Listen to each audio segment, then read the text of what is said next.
A lot of bad shit has been said about Jews these days, and let me tell you, I am against it.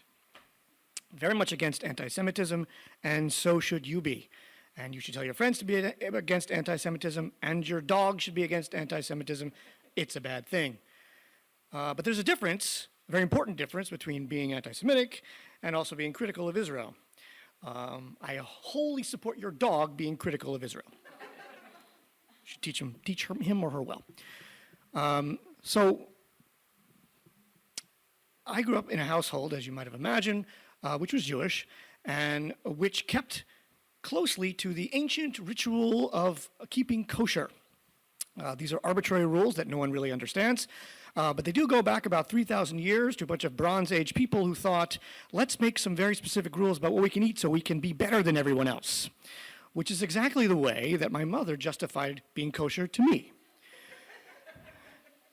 Because then you would go everywhere and you would hang out with people who weren't Jewish and you would offend them by not eating their food, which I did many, many, many times. The arbitrary rules of being kosher come down to a few things that you should be aware of if you're not already aware of them. One is no shellfish. Okay. No pork products. Okay. A little bit more esoteric, no meat and milk together. Now, I'm not going to get into the specifics of this, but you should understand that that rule applies to food, but also utensils.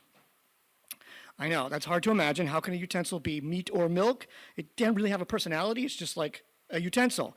But they can have personalities, and that personality can be meat or dairy. And many of us have sort of got into trouble from time to time in kosher kitchens like the one my mother had by using the wrong fork with the wrong item of food. The main person who got into trouble with that all the time was my father, who didn't give one shit about keeping kosher. Not even half a shit. But for my mother, it was extremely important, so he pretended. But he thought the rules were garbage, you know? He'd be like, what is this? This is nonsense. Now, you might be wondering, what happens if you use a meat fork in dairy food or vice versa? Can you fix that problem? Or is it eternal and you're not going to go to heaven? Which we don't have in Judaism anyway. So it's not really a problem. Well, there is an actual fix for using the wrong fork in the wrong meat or dairy situation.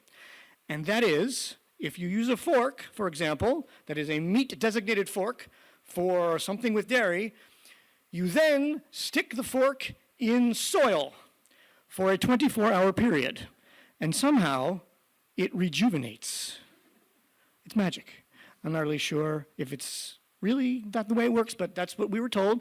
And so every now and again, you would walk into my house and there would be in a houseplant a fork stuck in there. And so you just had to sort of deal with that. Now, I will warn you one quick thing. My wife told a story in the first half. She told a story that had a road but no fork. This story has a fork but no road. So just be okay with that as we move forward. In the spirit of the evening, I kept kosher for half my life at this point, until I was 27 years old. Went a lot of places, went with a lot of different people, did a lot of different things, but always kept kosher, until a certain point in time when I decided I wasn't doing this anymore. And my wife is the culprit. Although she did try to protect me. You know, you don't want to do this, you don't want to, this is something, your mother will be so upset. And she was, and it sort of tore the very fragile connection that they had. It was one thing that tore the fragile connection. There were many, many other things. Anyway, all of this, hemming and hawing about keeping kosher and being separate and being better, all came down to, this is sort of a bit of a reductionist version of this, but came down to a moment at the Old Town Tavern in Manhattan where I was faced for the first time at age 27 with a bacon cheeseburger. So that was like two really bad things at once. Meat and milk together with pig on it. That's the end of the world right there. I should have been struck by lightning. So this was a real moment for me where I had to choose if I was going to stay in the past or move into the future. And I chose to move into the very illegal, very unkosher future. I very much enjoyed that bacon cheeseburger and have never looked back. Now, at the same time, I was beginning to move in another direction in a parallel way.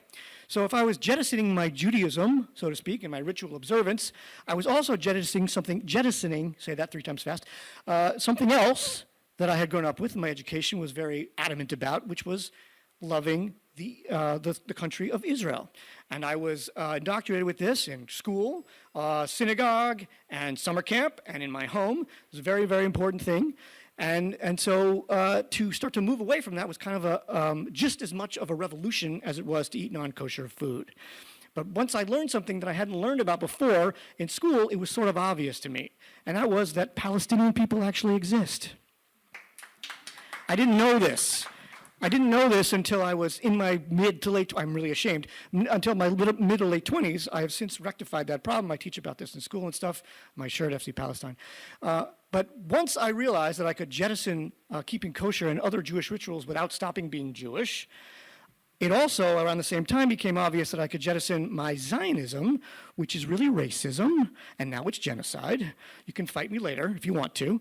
But I can jettison that too, with the same degree of happiness and freedom, because I do now believe, moving forward, in social justice for every single human being on earth, Palestinians included.